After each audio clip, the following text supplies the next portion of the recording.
বর্তমানে উইন্ডোজ 10 কম্পিউটারের জন্য খুবই জনপ্রিয় একটি অপারেটিং সিস্টেম। বিশেষ করে এই উইন্ডোজ 10 পার্সোনাল কম্পিউটারের জন্য মাইক্রোসফটের একটি বেস্ট অপারেটিং সিস্টেম। তো এই উইন্ডোজ 10-এর কমন একটি প্রবলেম হচ্ছে, আমরা যখন কম্পিউটারে বিভিন্ন কাজ করি তখন হঠাৎ উইন্ডোজ আপডেট চাই এবং হঠাৎ কম্পিউটার অটোমেটিক রিস্টার্ট নিয়ে উইন্ডোজ আপডেট হতে শুরু করে। অনেকে মোবাইলে ডাটা কিনে কম্পিউটারে নেট ইউজ করে, আবার অনেকে ডাটা কিনে মডেম দিয়ে কম্পিউটারে ইন্টারনেট ইউজ করে। তো এই হঠাৎ কম্পিউটার আপডেট নিতে সব এমবি শেষ হয়ে যায়, জরুরি কাজ করার মতো কোনো এমবি থাকে না। তখন উইন্ডোজ 10-এর এই অটোমেটিক আপডেট সিস্টেমটা খুবই বিরক্তিকর মনে হয়। আজকে আমরা দেখব উইন্ডোজ 10-এর অটোমেটিক আপডেট সিস্টেমটা কিভাবে সারা জীবনের জন্য অফ করা যায়। অবশ্য আপনি চাইলে সেটিকে যে কোনো সময় চালু করতে পারবেন। অর্থাৎ আমি যেভাবে অফ করার প্রসেসগুলো দেখাবো ঠিক সেইভাবে আবার অন করে দিলেই অটোমেটিক আপডেট সিস্টেমটা আবার চালু হয়ে যাবে। চলুন কথা না বাড়িয়ে ভিডিওটি শুরু করি। তার আগে আপনার কাছে একটা রিকোয়েস্ট, আপনি যদি এখনও পর্যন্ত আমার চ্যানেলটিকে সাবস্ক্রাইব না করে থাকেন তাহলে প্লিজ সাবস্ক্রাইব করে নেবেন এবং পাশে থাকা বেল আইকনটি অন করে দিবেন, যেন পরবর্তীতে চ্যানেলে এ ধরনের আরও অনেক ইন্টারেস্টিং ভিডিওগুলো আপলোড হওয়ার সঙ্গে সঙ্গেই নোটিফিকেশন পেয়ে যান। So let's get it started.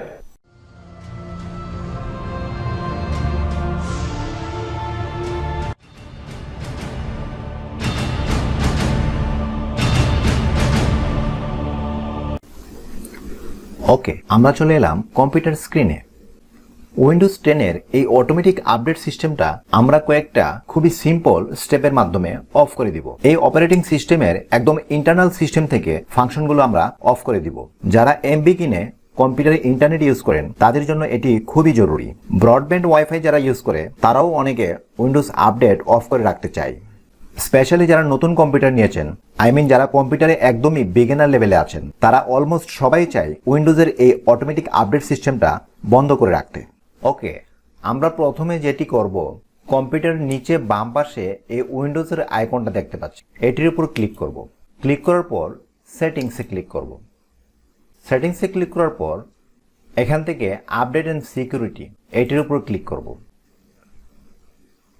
এখানে আমার কম্পিউটারে অলরেডি একটি আপডেট চলে এসেছে, তো আমি আপডেট করব না।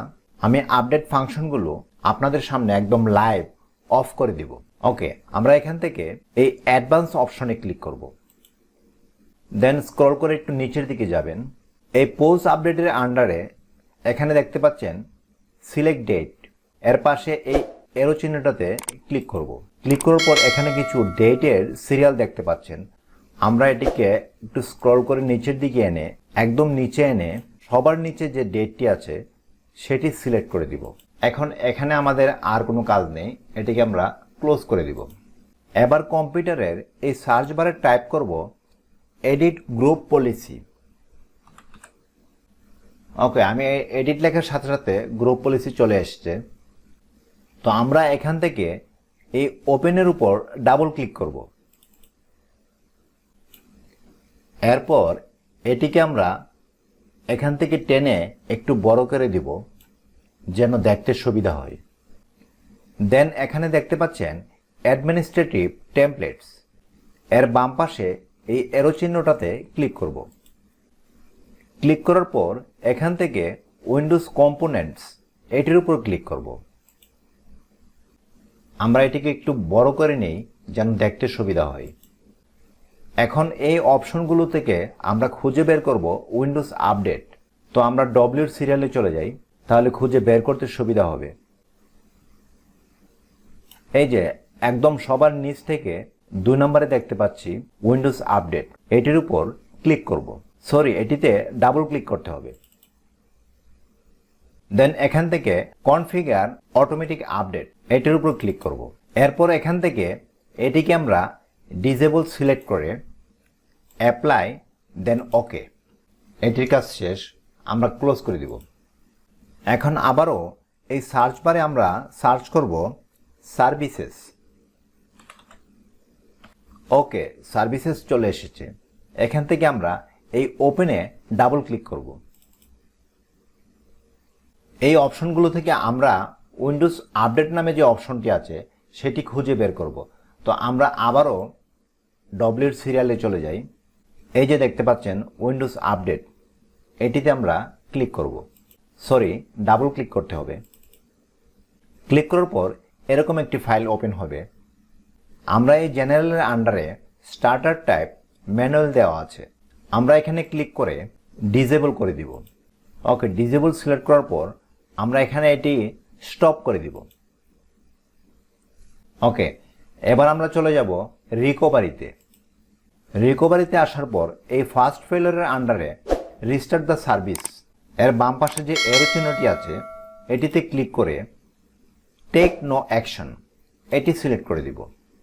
এটি সিলেক্ট করার পর এখানে দেখতে পাচ্ছেন reset all count after 1 day দেওয়া আছে। আমরা এটিকে 365 অর্থাৎ 365 দিন করে দিলাম। দেন নিচ থেকে অ্যাপ্লাই ওকে, এবার এটিকে ক্লোজ করে দিব। আমাদের অলমোস্ট সবগুলো স্টেপ কিন্তু শেষ, আর ছোট্ট একটা কাজ বাকি আছে। এবার আপনার কম্পিউটারের ইন্টারনেট বা ব্রডব্যান্ডের যে আইকনটি আছে এটির উপর একটা ক্লিক করবেন। ক্লিক করার পর এখান থেকে নেটওয়ার্ক অ্যান্ড ইন্টারনেট সেটিংস এটিতে ক্লিক করে দিব। আপনি যদি ওয়াইফাই ইউজ করেন তাহলে এখানে আপনার ওয়াইফাই কানেকশনের যে নামটা আছে সেটি শো করবে। আমি এখান থেকে ইথারনেটে ক্লিক করলাম। ক্লিক করার পর এখানে আমার ওয়াইফাই কানেকশনের নামটি দেখতে পাচ্ছি, এটির উপর একটা ক্লিক করব। এবার সেট এস মিটারড কানেকশন এটিকে আমরা অন করে দিব। অন করে দেওয়ার পর আমরা সবকিছু ক্লোজ করে দিব। এখন থেকে আমার এই কম্পিউটারে 24 ঘন্টা ইন্টারনেট কানেকশন থাকলেও অটোমেটিক আর আপডেট নিতে পারবে না, কারণ আমি আপডেটের সবগুলো ফাংশন পার্মানেন্টলি বন্ধ করে দিয়েছি। আমরা যদি একটু টেস্ট করি, এই চেক ফর আপডেটসে ক্লিক করি, আমার কম্পিউটার কিন্তু আপডেট চাচ্ছে। আমি যদি এটির উপর ক্লিক করি, দেখুন আমার ইন্টারনেট কানেকশন কিন্তু আছে, কিন্তু আপডেট নিতে পারতেছে না। Your device is missing important security and quality fixes. তো ভিউয়ার্স, এভাবে কিন্তু আপনি চাইলে উইন্ডোজ 10 এর অটোমেটিক আপডেট সিস্টেমটাকে অফ করে রাখতে পারেন। আর সর্বশেষে যেটি বলবো, আপনি যদি এই উইন্ডোজের আপডেট সিস্টেমটা অফ করে রাখেন আপনার কম্পিউটারের কোনো প্রকার ক্ষতি হবে না। আপনি যদি আবারও আপনার উইন্ডোজ অটোমেটিক আপডেট চান তাহলে এইমাত্র আমি যে ফাংশনগুলো অফ বা অন করে দিলাম সেগুলো আবার ডিফল্টভাবে যেভাবে ছিল সেভাবে দিয়ে দিলেই উইন্ডোজ অটোমেটিক আপডেট সিস্টেমটা আবার চালু হয়ে যাবে। ভিডিওটি ভালো লাগলে অবশ্যই ভিডিওটিতে একটি লাইক দিবেন এবং ভিডিওটি আপনার বন্ধুদের মাঝে শেয়ার করে দিবেন। আজ এই পর্যন্তই, আবারও কথা হবে পরবর্তী কোনো ভিডিওতে।